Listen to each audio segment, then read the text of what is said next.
Good morning, everyone. So, today's topic for discussion is anti-thyroid drugs.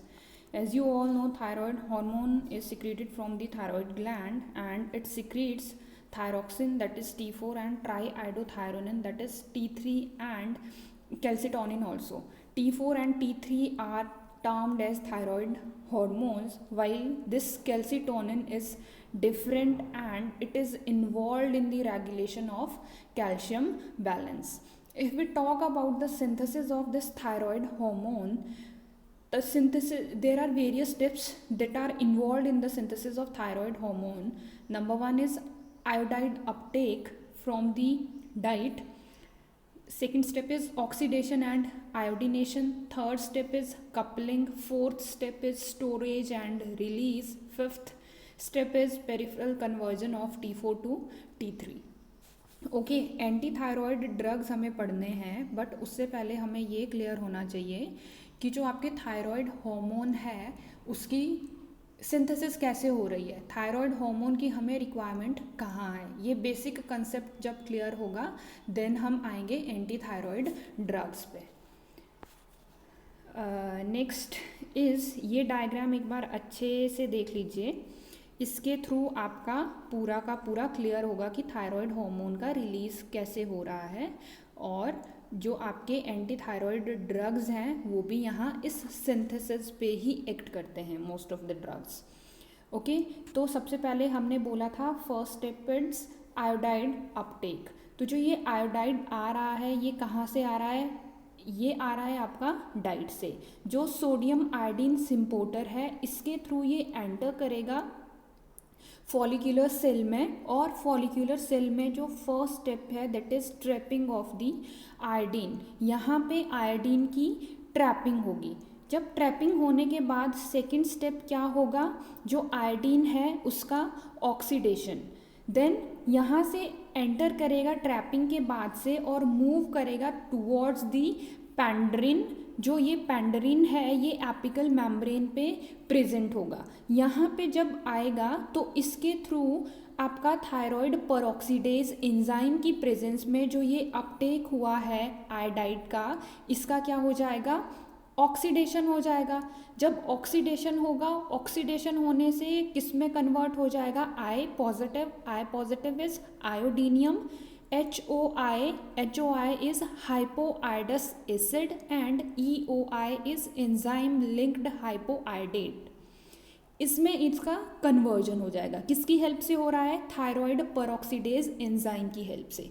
अब क्या होगा? जो ये फॉर्म हुआ है, जो ये ऑक्सीडेटिव प्रोडक्ट्स फॉर्म हुए हैं, these get combined with the TG is thyroglobulin. Thyroglobulin के साथ कंबाइन हो जाएंगे और फॉर्म करेंगे MID and DIT। MID is monoiodotyrosine and DIT is diiodotyrosine. MIT and DIT की फॉर्मेशन होगी। देन जो ये MIT एंड DIT है इसकी कपलिंग होगी। Next stage is coupling. Coupling किसका हो रहा है? MIT and DIT। जो ये MIT एंड DIT है जब ये कपल फॉर्म करते हैं then they give the formation of T3 and T4। MIT मतलब मोनो है, DIT मतलब डाई। अगर DIT कपल करेंगे तो T4 की फॉर्मेशन होगी। अगर MIT एंड DIT की कपलिंग होगी then they will lead to the formation of T3। Then जो ये रिएक्शन है, जो ये कपलिंग रिएक्शन है, it is also an oxidative reaction. और यहाँ पे जो कैटालिसिस हो रहा है इस कपलिंग रिएक्शन का वो किसकी हेल्प से हो रहा है? थायराइड परऑक्सीडेज एंजाइम की हेल्प से। Then next step is storage and release. जो आपका ये T3 एंड T4 फॉर्म हुआ है या तो ये स्टोर हो जाएगा in the form of colloids की फॉर्म में ये स्टोर हो रहा है, या फिर क्या होगा? इसका रिलीज होगा। अब रिलीज कैसे होगा? एंडोसाइटोसिस होगी। किसकी हेल्प से? जो आपके लाइसोसोमल एंजाइम्स है, लाइसोसोमल एंजाइम्स जो लाइसोसोम प्रोटीएज एंजाइम है that will lead to the breakdown of this lining and release of T3 and T4 occur. तो ये T3 T4 अलग से रिलीज हो जाएगा। जो MIT DIT है इसकी भी प्रोटियोलाइसिस होगी। अब यहाँ से जो स्टोर T3 T4 रिलीज होगा वो उसकी या तो सिक्रीशन होगी देखिए अगर सिक्रीशन होगी तो क्या होगा, peripheral conversion from T4 to T3 में कन्वर्जन होगा।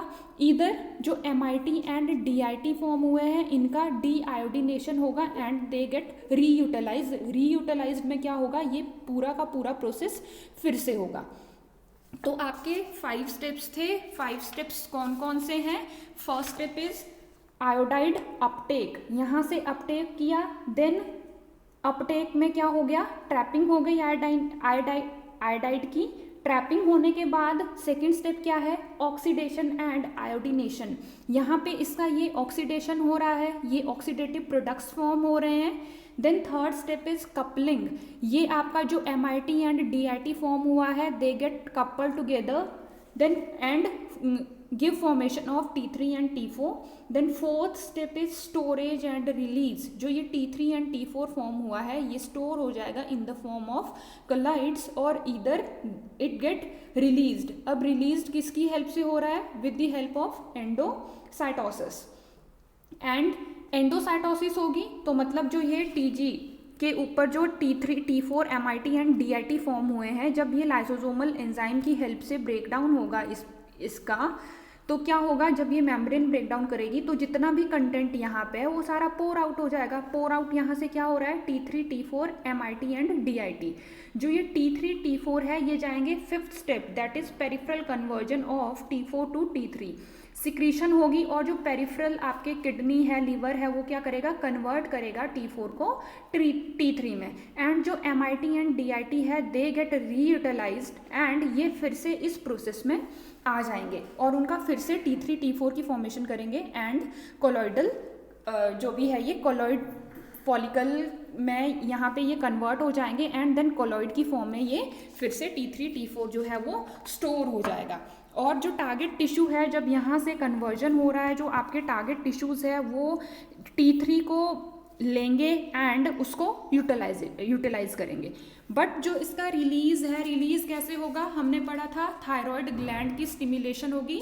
थायराइड स्टिमुलेटिंग हार्मोन क्या करता है, थायराइड ग्लैंड को स्टिमुलेट करता है, इसलिए थायराइड ग्लैंड से T3 और T4 की फॉर्मेशन होगी, रिलीज होगा T3 T4 का। और सब कुछ कंट्रोल कौन करता है, हाइपोथैलेमस। हायर सेंटर कंट्रोल करते हैं ना, तो हाइपोथैलेमस जो है वो कंट्रोल करता है जो T3 है T4 है उसका रिलीज होना है या फिर नहीं होना है। Next is regulation of secretions. जो ये सिक्रीशन हो रही है इनको कौन रेगुलेट कर रहा है, secretion of hormone from thyroid is controlled by pituitary gland. Pituitary gland किसके कब रिलीज करेगी, पिट्यूटरी ग्लैंड क्या करता है, थायराइड स्टिमुलेटिंग हार्मोन को रिलीज करता है। जब वो हार्मोन रिलीज होता है देन रिलीज होता है थायराइड ग्लैंड से T3 एंड T4। अगर T3 T4 नहीं है तो सिग्नल जाता है सबसे पहले हाइपोथैलेमस को, ब्रेन क्या करेगा, थायराइड रिलीजिंग हार्मोन रिलीज करेगा जो पिट्यूटरी पे एक्ट करेगा। देन पिट्यूटरी क्या करेगी, थायराइड ग्लैंड को स्टिमुलेट करवाएगी एंड T3 एंड T4 का रिलीज करवाएगी। अब अगर T3 T4 ज़्यादा अमाउंट में प्रेजेंट है देन इनहिबिटरी सिग्नल फिर से किसको जाएगा, पॉजिटिव नेगेटिव फीडबैक जो भी पढ़ा होगा आपने, तो नेगेटिव फीडबैक जाएगा हाइपोथैलेमस पे। देन हाइपोथैलेमस कंट्रोल करेगा इस थायराइड हार्मोन के रिलीज को। एक्शंस, थायराइड हार्मोन हमें कहाँ कहाँ रिक्वायर्ड है, क्या एक्शंस रहते हैं थायराइड हार्मोन के। It helps in the growth and development, intermediary metabolism of lipid, carbohydrates and proteins का मेटाबॉलिज्म में हेल्पफुल होते हैं। Sclerogenesis, T3 and T4 increase the basal metabolic rate in cardiovascular system. They have direct action on the heart rate, contractility and output are increased. Then nervous system पे जो आपका nervous system है functional effect देखे जा सकते हैं T3 T4 के on the CNS। Then skeletal muscles में ये क्या करता है, वीकनेस प्रोड्यूस करता है। चाहे आपका मिक्सोडीमा हो, थायरोटॉक्सिकोसिस हो, तो ये क्या करता है, वीकनेस प्रोड्यूस करता है। दीज आर द कंडीशंस जहाँ पे या तो थायराइड हार्मोन का लेवल डिक्रीज हो रहा है, thyrotoxicosis is increased level of thyroid. इन दोनों कंडीशंस में जो मसल्स हैं, मसल्स में वीकनेस प्रोड्यूस होगी। जीआईटी पे जो प्रोपल्सिव एक्टिविटी है, कंट्रैक्टिलिटी है जीआईटी की, that is increased by T3 and T4। Kidney, no diuresis, kidney पे एज सच कोई डायरेटिक इफेक्ट नहीं आता है यूथायरॉयड पेशेंट्स में, बट जो पेशेंट्स जिनमें मिक्सोडीमा है there is increased rate of urine flow. Myxoedema means जहाँ पे थायराइड की डेफिशिएंसी है। Then haemopoiesis, it also facilitate the formation of erythrocytes, erythropoiesis को स्टिमुलेट करता है। रिप्रोडक्शन, इनडायरेक्ट इफेक्ट होता है T3 T4 का on the reproduction. Impaired fertility in women suffering with hypothyroidism, जिन वीमेन में हाइपोथायरॉयडिज्म कंडीशन है वहाँ पे जो फर्टिलिटी है that get impaired. Uses of thyroid hormone, अब थायराइड हार्मोन को हम कहाँ यूज़ करेंगे? रिप्लेसमेंट थेरेपी में यूज़ किया जाता है। जहाँ पे थायराइड की डेफिशिएंसी होगी उन कंडीशन में हम as an replacement therapy thyroid hormone को यूज़ कर सकते हैं। लाइक क्रेटेनिज्म, क्रेटेनिज्म क्या होता है? जब आपका जो थायराइड हार्मोन है उसकी प्रॉपर सिंथेसिस नहीं हो पाती है।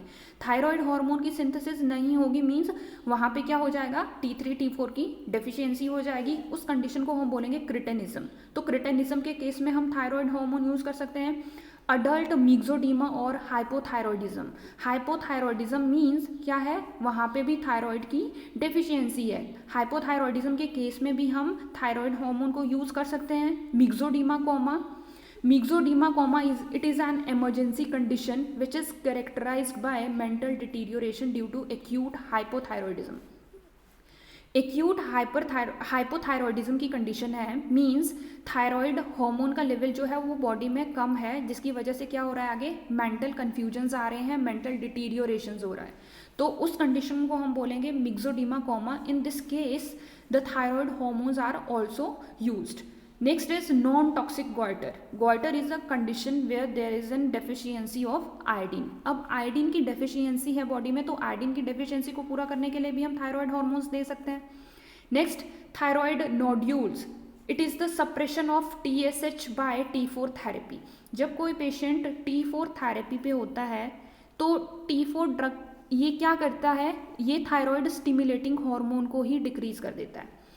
अगर ये थायराइड स्टिमुलेटिंग हार्मोन सप्रेस हो गया तो क्या होगा? मतलब सिग्नल ही नहीं जाएगा कि थायराइड हार्मोन का रिलीज करवाना है। एंटीरियर पिट्यूटरी पे हाइपोथैलेमस से सिग्नल ही नहीं पहुंचेगा एंड जो आपका T4 एंड T3 का रिलीज है वो नहीं होगा, जिसका रीज़न क्या होगा कि T4 एंड T3 की डेफिशिएंसी हो जाएगी। उस कंडीशन को हम बोलते हैं thyroid nodules. Next is empirical use in case of anaemia, mental depression, menstrual disorder, chronic and non healing ulcers and constipation में भी यूज़ किया जा सकता है। नेक्स्ट, ये था हमारा थायराइड हार्मोन की सिंथेसिस कैसे हो रही है एंड यूजेस कहाँ कहाँ होंगे थायराइड हार्मोन के। नेक्स्ट आता है एंटी थायराइड ड्रग और थायराइड इनहिबिटर्स। ये कैसे ड्रग्स हैं? इनको हम कहाँ यूज़ करेंगे? जहाँ पे हमें थायराइड ग्लैंड से अगर थायराइड बहुत ज़्यादा रिलीज हो रहा है उसको हमें सप्रेस करना है तो हम एंटी थायराइड ड्रग्स यूज़ करेंगे। These drugs are used to lower the functional capacity of the hyperactive thyroid gland, thyrotoxicosis and Graves disease। इन दोनों कंडीशंस में हम थायरोटॉक्सिकोसिस मीन्स जहाँ पे थायराइड हार्मोन का जो सिक्रीशन है वो बहुत ज़्यादा एक्सेसिव हो रहा है। ये दो कंडीशंस में होता है, that is Graves disease and toxic nodular goitre. इन दोनों कंडीशंस में हमें एंटी थायराइड ड्रग्स यूज़ करने पड़ते हैं। ग्रेव्स डिजीज़ क्या है? एक ऑटो इम्यून डिसऑर्डर है जहाँ पे IgG एंटीबॉडीज़ जो है वो बहुत ज़्यादा रिलीज हो जाती है and that will lead to the that get bind with this TSH और TSH के साथ बाइंड करेगी और थायराइड सेल को स्टिमुलेट करेगी and ultimately lead to the TSH like effect and thyrotoxicosis. Means जो थायराइड स्टिमुलेटिंग हार्मोन है उसके साथ बाइंड करके क्या करेगा? फर्दर एक्शन देता रहेगा थायराइड ग्लैंड को कि थायराइड हार्मोन का जो है सिक्रीशन वो करवाना है।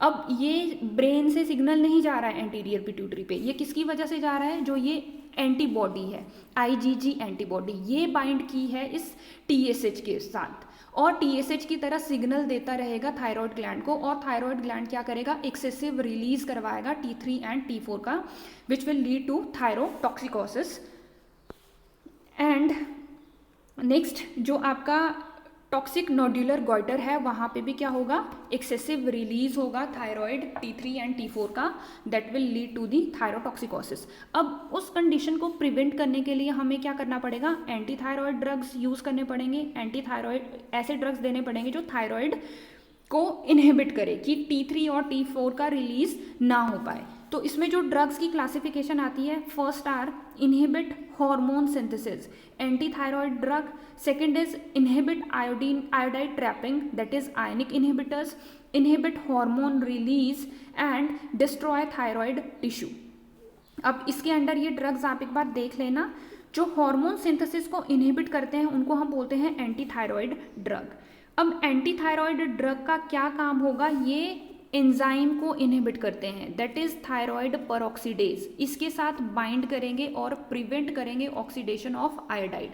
अगर ये पूरा का पूरा इनहिबिट हो जाएगा तो थायरोग्लोबुलिन के साथ T3 T4 MIT and DIT bind नहीं कर पाएंगे एंड T3 T4 की जो सिंथेसिस हो रही है वो नहीं होगी। ये देखो यहाँ पे इस थायराइड परऑक्सीडेज का इनहिबिशन होगा by the help of anti thyroid drugs. Anti thyroid drugs इस एंजाइम को इनहिबिट करेंगे। जब ये एंजाइम इनहिबिट होगा तो कपलिंग नहीं होगी एंड सेकेंडली जो ये आयोडाइड ट्रैपिंग हुई है इसका जो ऑक्सीडेशन है वो नहीं होगा, तो अल्टीमेटली T3 T4 को ये इनहिबिट कर रहा है। सेकेंड क्लास है inhibit iodide trapping. Second drug जो यहाँ पे ये फर्स्ट स्टेप है आयोडाइड ट्रैपिंग का, इसी को इनहिबिट कर देगी। जब आयोडाइड ट्रैपिंग नहीं होगी तो T3 एंड T4 की फॉर्मेशन नहीं होगी। Third is inhibit hormone release, hormone के रिलीज को ये ड्रग्स इनहिबिट कर देगी। अगर हार्मोन रिलीज इनहिबिट हो जाएगा तो क्या होगा, T3 T4 जो है वो रिलीज नहीं हो पाएगा। नेक्स्ट डिस्ट्रॉय थायराइड टिश्यू, जो थायराइड टिश्यूज़ को डिस्ट्रॉय करते हैं उनको हम बोलते हैं रेडियो एक्टिव आयोडीन। ये बहुत ज़्यादा इफ़ेक्टिव होते हैं बट इसमें प्रॉब्लम क्या है, ड्रॉबैक क्या है इसका, यहाँ पे there is high risk of development of hypothyroidism. अगर हम थायराइड ग्लैंड को ही डिस्ट्रॉय कर देंगे तो क्या हो जाएगा, T3 T4 की अगर रिक्वायरमेंट है बॉडी में तो T3 T4 का रिलीज नहीं हो पाएगा। अगर रिलीज नहीं होगा तो ये क्या करेगा, बहुत ज़्यादा डिप्लीशन हो जाएगा बॉडी में थायराइड का, that will lead to hypothyroidism. तो this is the side effect of this radioactive iodine. And अगर हम बात करें जो एंटी थायराइड ड्रग है, these leads to the hypothyroidism goitre, मतलब अगर थायराइड का एक्सेसिव रिलीज हो रहा है हम उसको इनहिबिट कर रहे हैं तो क्या होगा, T3 T4 का रिलीज नहीं हो पाएगा। अगर रिलीज नहीं होगा तो अल्टीमेटली क्या हो जाएगा, वहाँ पे जो आपका थायराइड हार्मोन है उसका लेवल कम हो जाएगा तो दैट इज हाइपोथायरॉयडिज्म। तो ये इसके एडवर्स इफेक्ट है। गॉइटर, वहाँ पे भी क्या हो रहा है, जो थायराइड हार्मोन है उसका आयोडीन की डेफिशिएंसी हो रही है, T3 T4 रिलीज नहीं हो पा रहा है, आयोडीन की डेफिशिएंसी हो रही है, that is the side effect of these drugs. ठीक है, नेक्स्ट ये बहुत इंपॉर्टेंट है थायराइड स्ट्रॉम। थायराइड स्ट्रॉम जहाँ पे हाइपरथायरॉयडिज्म कंडीशन है, मींस जो थायराइड आपका आयोडीन है उसका बहुत ज़्यादा अमाउंट रिलीज हो रहा है, हाइपरथायरॉयडिज्म जो आपका थायराइड ग्लैंड है that is excessively stimulated, that is the condition known as thyroid storm, और इसको बोलते हैं thyrotoxic crisis, increase in thyroid hormone level. अब इसमें अगर हम ट्रीटमेंट देते हैं तो हम बीटा ब्लॉकर्स यूज़ करते हैं, दैट इज़ प्रोपेनोलोल। सेकेंड जो ड्रग है that is propyl thiouracil. Propyl thiouracil क्या है, inhibit hormone synthesis. Then corticosteroids भी यूज़ कर सकते हैं, hydrocortisone, and diltiazem is also use for the thyroid storm. That is all about the anti thyroid drugs. Next is corticosteroids. Corticosteroids कहाँ से release हो रहे हैं, adrenal cortex. Adrenal cortex secrete glucocorticoid and mineralocorticoids. Corticosteroids के under क्या आएंगे, glucocorticoid and mineralocorticoid. The term corticoid induce natural gluco and mineralocorticoid and their synthetic analogues. अगर हम कॉर्टिकॉइड की बात करें तो these are natural gluco and mineralocorticoid, और जो हम सिंथेसाइज कर रहे हैं सिंथेटिक एनालॉग्स है नेचुरल ग्लूको मिनरेलोकॉर्टिकॉइड्स के, उनको हम देखते हैं किसके अंडर, कॉर्टिकॉइड के अंडर।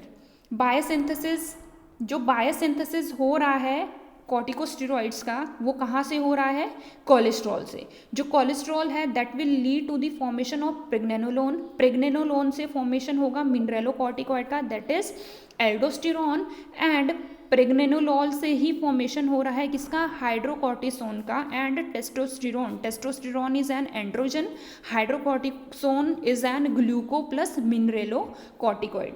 तो इनका सिंथेसिस, बायोसिंथेसिस कहाँ से हो रहा है, बस ये सिंथेसिस स्टेप याद रखना है कि जो कोलेस्ट्रॉल है, cholesterol will lead to the formation of pregnenolone, and pregnenolone से बनेगा मिनरेलोकॉर्टिकॉइड एंड ग्लूकोकॉर्टिकॉइड की formation, and also androgen formation. Glucocorticoid, chief glucocorticoid secrete in human is hydrocortisone, cortisol. जो ग्लूकोकॉर्टिकॉइड हमारी बॉडी में सिक्रीट होता है that is hydrocortisone, और इसको क्या बोला जाता है, कॉर्टिसोल। अब ये स्टेप ध्यान से देखना, ये क्या है, ग्लूकोकॉर्टिकॉइड मिनरेलोकॉर्टिकॉइड की जो सिंथेसिस हो रही है वो कहाँ से हो रही है, जो हमारा कॉर्टेक्स है, एड्रिनल कॉर्टेक्स जो है वो रिलीज करेगा ग्लूकोकॉर्टिकॉइड, मिनरेलोकॉर्टिकॉइड। अब ये रिलीज कब होगे, फर्स्ट कंडीशन क्या है, जब स्ट्रेस होगा। अगर स्ट्रेसफुल कंडीशन है, ये स्ट्रेसफुल कंडीशन क्या करेगी, एड्रिनल मेडिला से रिलीज करवाएगी एड्रेनालिन का।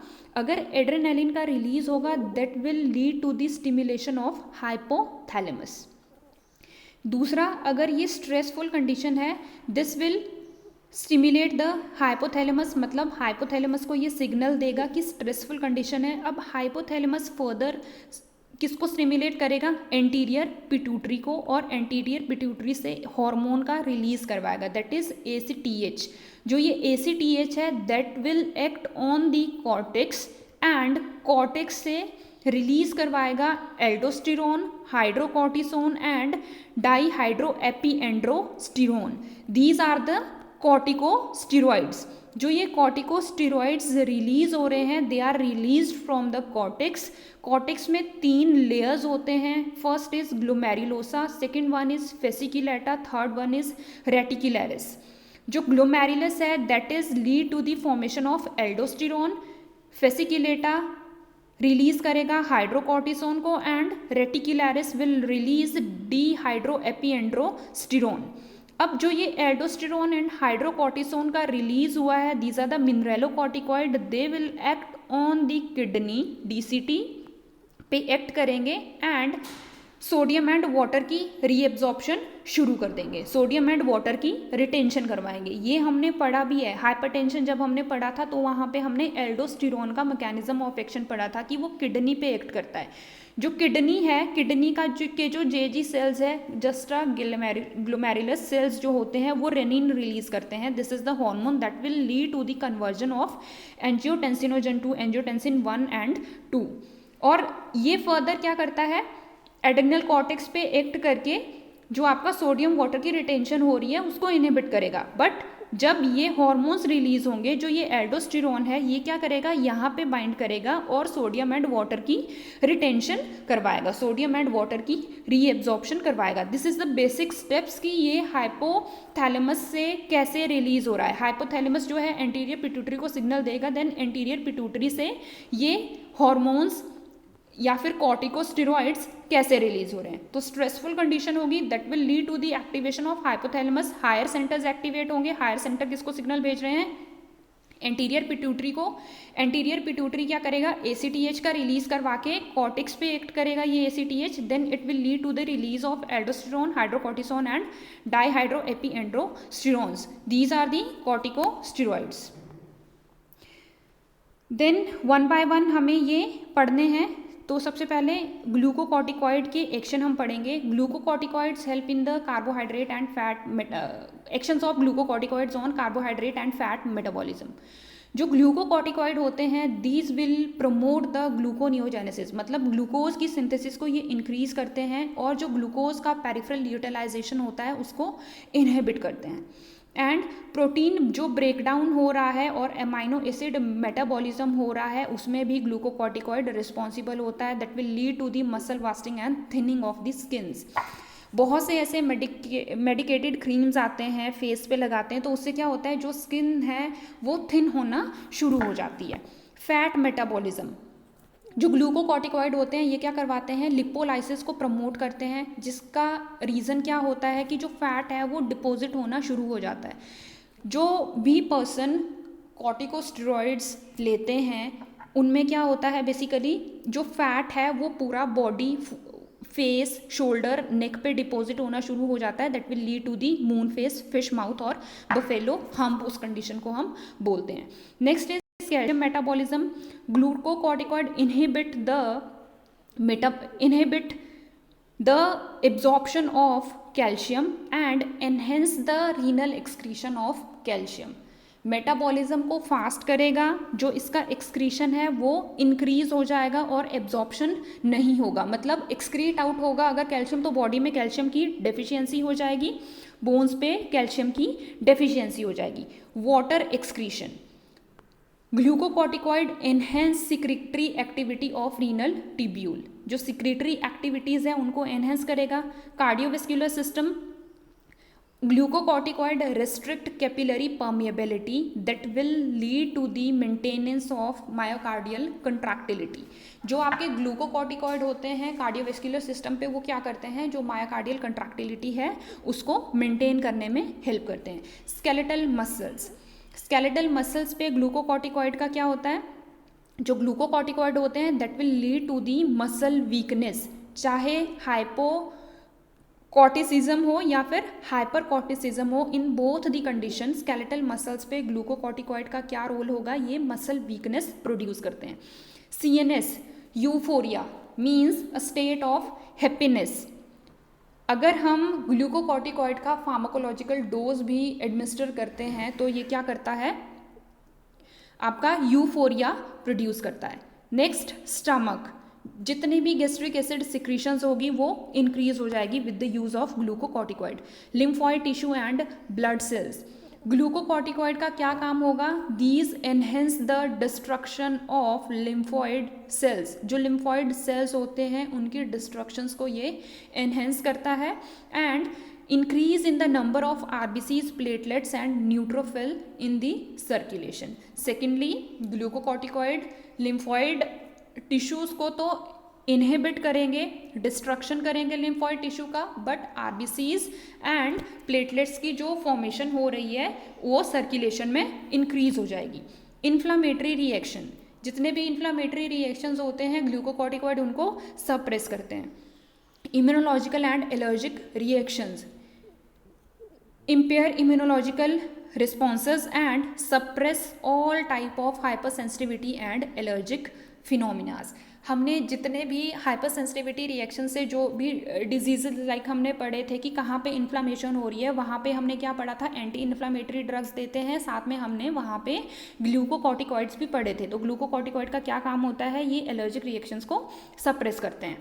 Mechanism of action, mechanism of action हमने जब रिसेप्टर्स के टाइप्स पढ़े थे वहाँ पे हमने मैकेनिज्म ऑफ एक्शंस पढ़े थे। ये क्या करते हैं, पेनिट्रेट करते हैं into the cell and bind with the glucocorticoid receptors. Glucocorticoid receptors के साथ बाइंड करने पे ये क्या करेंगे, एक कॉम्प्लेक्स फॉर्म करेंगे and get migrated towards the nucleus. And nucleus पे जब एंटर करेंगे they will bind with the GRE, that is glucocorticoid response element, and ultimately lead to the transcription of mRNA and helps in protein synthesis। This is the classification। Hydrocortisone use करते हैं, prednisolone, methyl prednisolone, dexamethasone and betamethasone. These are the classification of glucocorticoid.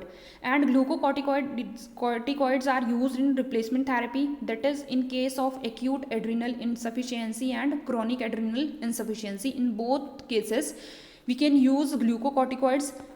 And secondly pharmacotherapy में भी use किए जाते हैं, like rheumatoid arthritis, osteoarthritis, rheumatic fever, gout, ये सारे के सारे क्या है, इन्फ्लामेटरी डिसऑर्डर्स हैं। एंड इन्फ्लामेशन को सप्रेस करने के लिए हम ग्लूकोकॉर्टिकॉइड्स यहाँ पे यूज़ कर सकते हैं।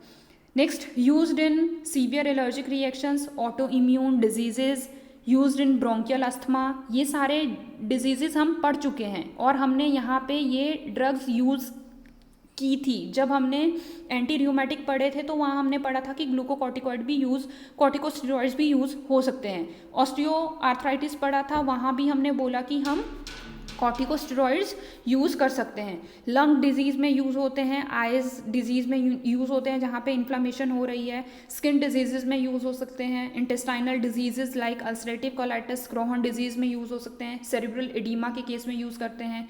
ऑर्गन ट्रांसप्लांटेशन, बिकॉज ये इम्यून सिस्टम को सप्रेस करते हैं, तो जहाँ पे ट्रांसप्लांटेशन, ऑर्गन ट्रांसप्लांटेशन होगा वहाँ पे भी हम कॉर्टिकोस्टेरॉइड्स यूज़ कर सकते हैं। देन सेप्टिक शॉक में यूज़ होते हैं, थायराइड स्ट्रोम में भी यूज़ करते हैं।